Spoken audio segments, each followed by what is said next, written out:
cannot sit on any of the furniture. If you need to sit, we have these blue chairs that we can get out for you. We were told by Carson, we were really impressed.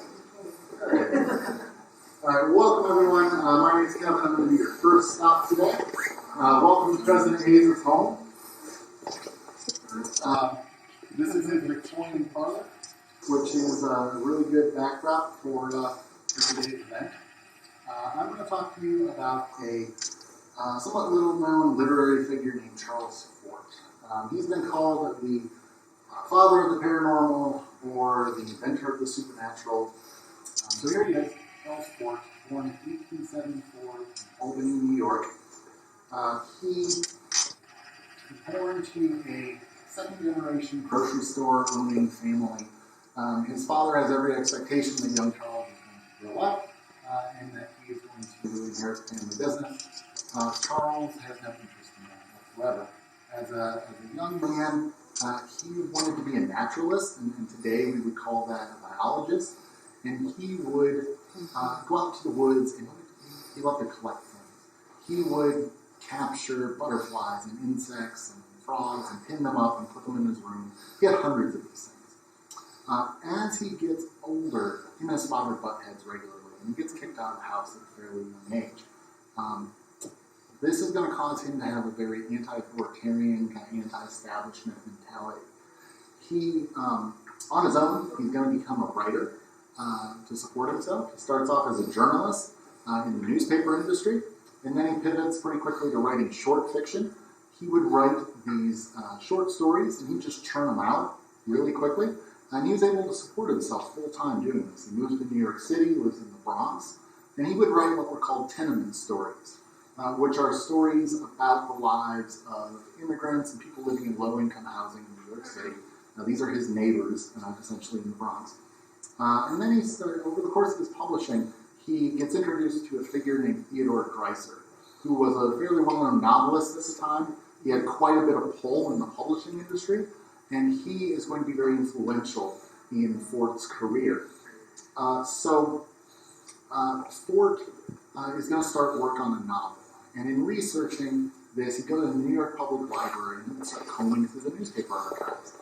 But he very quickly starts getting attracted to strange articles that they're not printed on the front page. They're way in the back on page 15. He starts collecting articles about strange lights in the sky, or houses that are said to be haunted, or people who claim they saw an ape-like figure in the woods, or there's monsters in the sea, or instances of humans spontaneously combusting on fire, or people who disappear without a trace. And he starts collecting thousands of these little articles. And he starts work on a new book, which he calls X. And in X, he argues that all this weird phenomenon is being controlled and caused by a civilization of extraterrestrials living on Mars.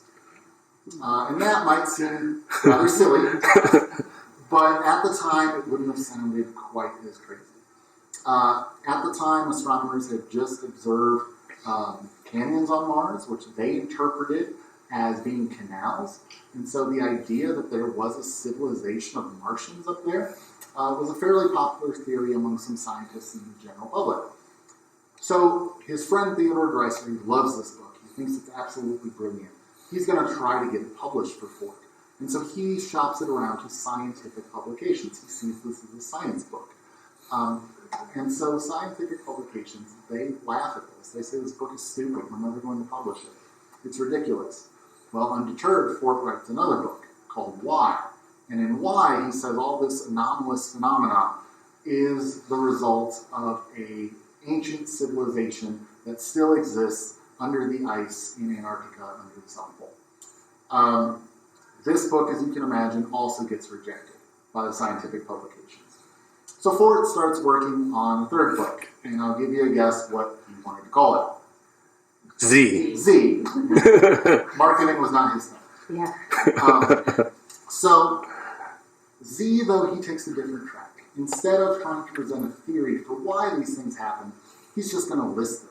He's just going to describe them without any kind of context at all, and just going to let people gather whatever they want from it.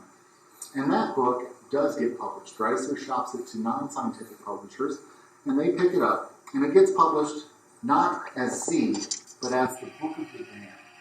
And the reason he calls it the Book of the Damned is, well, one, this is a provocative book title in 1920. This is good marketing right here. But Fort said that all the instances that he had collected are the damned facts. And what he means by that is these are things that the scientific establishment have damned to the waste bin, as he says it. They don't entertain them, they ridicule them, they won't give them the light of day, and they just write them off. And so he's collected all these kind of outlier instances. This book becomes a bit of a commercial success for him. He makes enough money, he moves to England. Him and his wife, they move there, he starts working on a follow-up book.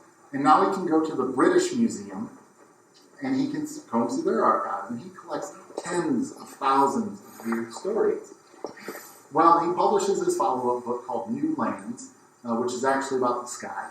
And he starts writing about strange lights in the skies, airships no one can identify. He's talking about UFOs before the term UFO exists. He writes about frogs that rain from the sky, blood that rains from the sky. And he suggests in New Lands that there's an eighth continent that exists above the sky, just floating up there and we can't see it. And he says that every once in a while, creatures or machines from that continent will teleport from there to here. And that word teleport did not exist before this book. Charles Fort invented the word teleportation. This book is a bit of a flop. The theory is, kind of hard to swallow. So, not very successful for him. So he works on another book. And this one, he kind of goes back to his roots of just listing facts. And this one, he gets interested in psychic phenomena. Records articles where people describe that they can see the future, they can move things with their mind, telekinesis, they can view things from afar, remote viewing. And he's going over the course of his life write 4 such books. He's going to pass away in 1932 at the age of 57. By the end of his life, he develops a bit of a following. Several of his fans create a society named after him called the Fortean Society. And the Forteans subscribe to what they call Fortean thinking, which is to be incredibly open-minded and to consider, unexplained phenomena, bizarre stories. Now, Fort was accused at the time of not being very much of a critical thinker. He would see these stories in the paper, and he wouldn't really investigate any further to try to verify them or disprove them. He just kind of accepted them at face value.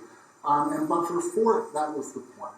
If he was going to come in and investigate, he would either be trying to prove or disprove that these things happen. And for him, that's being a biased thinker. He's not accepting, he's not being open to the stories. So the Fortean Society, it still exists today. It's headquartered in the UK. It's got thousands of members worldwide. They publish a monthly magazine.